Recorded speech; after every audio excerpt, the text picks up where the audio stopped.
Мен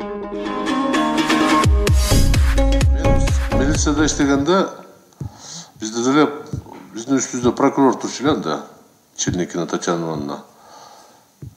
Кылмыш жасаган жерди кармаганда деле далилдеш кыйын болчу да.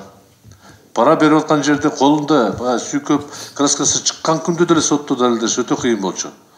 Бүгүн сөз менен эле болуп атат да, бул жакшынын белгиси эмес деп атам да мен. Шуну эске алып, келерки иштерге эске алып жүрсөңөр жакшы болмок эле. Турмуш мындай нерсе, эртең өзүңөргө кайтып келиши мүмкүн. Ар бир судьялар эске алыш керек. Бүгүн ушундай чечим кабыл алдыбы, эртең ситуация өзгөрүлгөндө дагы бирөө чыгат, мен ушуга акча бердим деп, анда камаш керек деп, баары цепной реакция болуп калат да. Эмне себептен, мен айтып кетем, где-то факт мен, Текебаевдин иши боюнча, мен актай турган оюм жок. Бирок далил болуш керек да. Эмне үчүн Маевский эркиндикте жүрөт, Текебаев түрмөдө отурат. Социалдык министр боюнча, Сабиров боюнча айтсак, жетекчисинин колунда акча деле жок, эчтеке жок, жардамчысы мен бердим, ошого даярдап аткам деп камактан өттү.